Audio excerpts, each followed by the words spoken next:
Welcome, everyone. We're going to be looking at some old books of customers of mine. Do you have a name that you care about telling people? Emil Semp. Wow, first and last name. Maybe you'll see us in the paper someday. I don't think so. We have another customer that's here, but he's standing far away. He remembers these books when he was a child. Emil, you were not a child when these books came out. No, I wasn't existing yet. You used to buy comics and then you didn't buy mainstream comics. What was what sent you over the edge? You're like, fuck this Marvel team up. It was a combination of the cult and the weird. Oh, that's right. We were talking on our 80s. failed encounter here. Yeah, so those were Bernie Wrightson comic books. Jim Starlin, I think, wrote them. Who did the cult? That wasn't Bernie Wrightson. Weird also? was Bernie Wrightson. Bernie. Yeah, Weird was Bernie Wrightson. What was cult? I forget. Maybe it was Jim Starlin. Maybe. But he might have just been. I thought Bernie was on that one. It doesn't really matter. We'll have pictures up when we're talking about this. Yeah. But that was like, I'm done.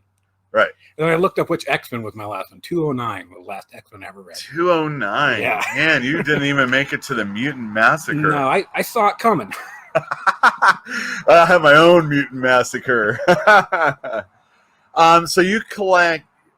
Well, when I knew you initially, you collected mostly like zines, odd-shaped books, but you also were buying pre-Marvel comics, right? Pre-code horror. Right. Pre-code. That's the sweet spot of what I collect. And that's what this is mostly. Yeah, this is all pre-code You're horror. still buying pre-code horror. That's what I love. Yeah. So this is what a person might collect if they're sick of it. They're like, oh, I got to keep collecting comics, but what would I collect? Pick some artist and then try to figure out where they got published. All right. So who is this artist? This is Bill Eckram. He did 3 covers in 1952, and this is the first of the 3 covers. And I think he went on to doing fine art after he did the 3 covers. I can believe that. Yeah. There's some artists that go on to the other mediums and then never come back, right? Yeah. This looks like a person that could have made some money doing comics, though. It's pretty unusual for the time. Uh-huh. I mean, there was a few weird comic illustrators, but this is pretty much as weird as it gets. I love him. I'm really into mazes. Yeah. And this guy's doing this whole maze style. All right. So this is number what again? This is Weird Horrors number 6 from February 53. All right. That's nice. Yeah, 53. Tore up comic. Yeah. Is it easy to get? Is this one like if I was looking for this comic? It's not terribly hard to find, but it's not common. Uh-huh. But you can find it. All right. Anything else you want to say about this one? No. All right. Looks nice. I like it. Oh, actually, I commissioned someone to do an oil painting of this cover. Oh, yeah? Yeah, so I have like a giant painting of this in my room. Ooh, you'll take a picture and send it to me. I can do that. All right, cool. All right, so this is Weird Horrors number 7. And again, it's that same dude we saw. Yeah. Now, this is a slabbed one. Is this something that you can only buy slabbed? Like everybody's... There's not as many slabbed as you would think. There's still some raw ones of these out there. But, as CGC made the comic industry very cover-centric. Mm-hmm. So there's lots of people who the only thing they care about is the covers. So it puts more emphasis on these neat ones. Whereas before these were a sideline, now sometimes these are like the main focus. Right. Because all you get is the cover. Right. Like, I mean, there could be the best Frazetta in there, but you wouldn't know. But you are only getting these for the covers. Correct. So if it's slabbed, you really don't. It's something I can hang on my wall. Yeah. Right. But if there was something good inside, I'd pop it open. Right. Cool. All right. Now, this is the first appearance of Elektra, I see. Elektra with a 3-foot neck. Well, something like that. Yeah. This is an early version of it. This is Strange Terrors 4 from November 52. The last of the William Eckram covers. Ooh, baby. That's a 4.0 graded. I love this cover. Yeah, that's nice. Yeah.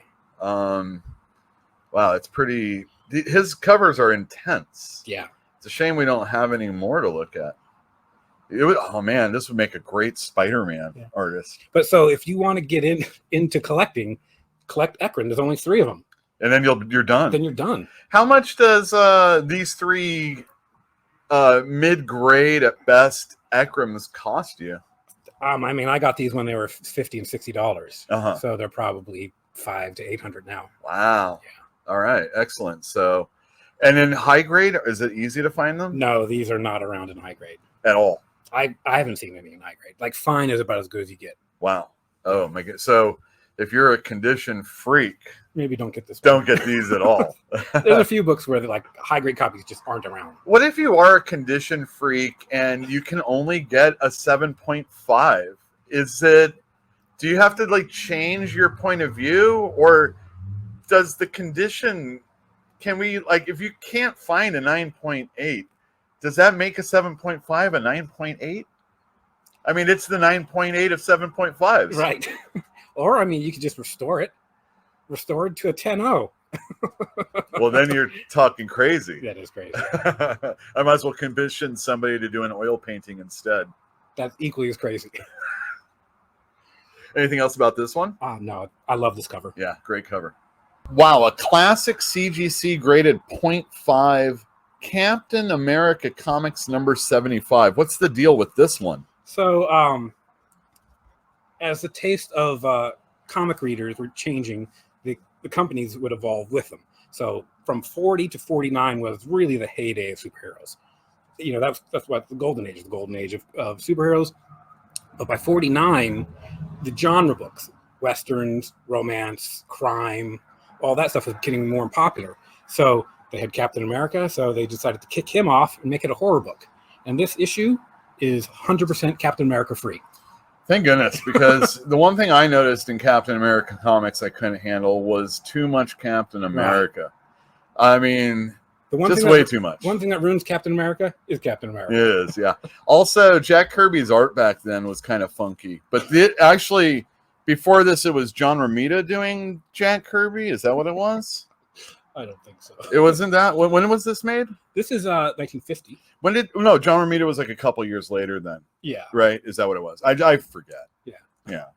So this is typical of comics. We see a ton of different volumes. Even today, they restart and start, and they say, oh, we're going to celebrate our 300th issue.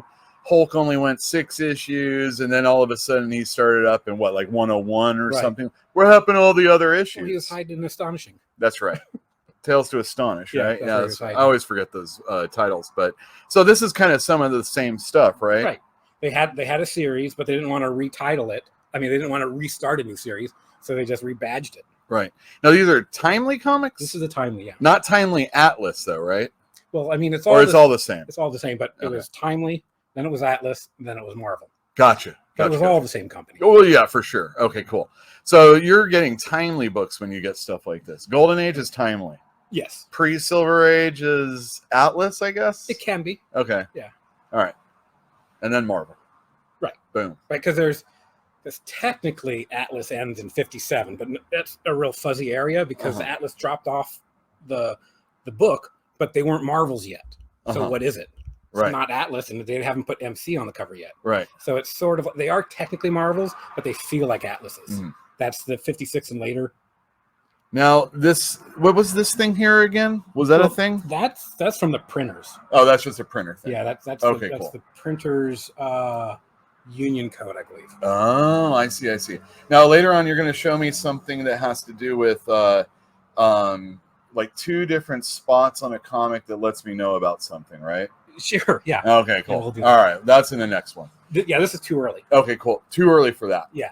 So, and we're talking pre-code though still, right? Yeah, this is all pre-code. So pre-code, there is a code, and then we're going to get into it. Okay, cool. Anything else you want to talk about this Captain America list, Captain America comic? So this is a good book to talk about rarity. So this book has always been known as rare. Like even before there was a photojournal guide, the regular guide said this book was rare. And then there's a Gerber index, and he says that there's only, what does Gerber say? He says there's 21 to 50.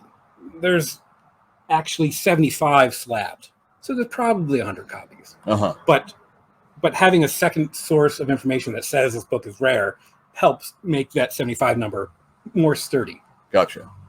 And a 0.5, my goodness. It's just missing a centerfold. Oh, I see. So if you're missing paper, you can guarantee your comic's not going to be higher than a 0.5. Yeah. All right, very but good. Someday I might get a coverless copy, and now presto change, I got a complete book. In 2. Well, yeah. Okay. We'll have to break it open. Oh yeah, yeah, you're right. Oh, so and then there's a difference if you have the centerfold, but it's not in the comic. Yeah. So then you get a bump up in a grade, probably. All right, excellent. How likely? So you said 100 of these are probably out there. Yeah. Ew. That's not many. Not many at all. So you should also state like only 100 left out of a print run of what, 5,000? No. Print runs back then got canceled at 200,000. That was where a book was like, it's not selling. So most books are like 500 to 800,000. And on top of that, so these books are all returnable. So to get that many sold, they usually print twice as many. Yeah, so if you sold 500,000, probably 500,000 got sent back. Would y'all be interested? I've got a Marvel number 50. The first one of what is his name? Punisher. The Punisher. Bring it in. I'll take a look. Okay. I'm always take a look. Okay. No problem. All right, man. Alrighty. It's not the first Punisher, just to let you know. Marvel Tales 106 is a reprint of the first one. Oh, it's Spider-Man 129? Yeah. Nice. So I know that. That's an expensive book. All day long. That guy smelled like 3 bottles of rum. I know, and we have whiskey right in front of us. Alrighty. He also sounded like it. He sounded like That guy sounded like he should be on the back of a train singing hobo songs. He's singing Teddy Bear's Picnic. All right, Emil. So those were the first 5. These are 5 that we're going to be showing are going to be privated on our Patreon and our YouTube channel. So this is for you special folks that give me money. And everybody else, sorry, that's how it goes. Thank you for watching. If you enjoyed this video, think about subscribing and maybe give us a thumbs up too.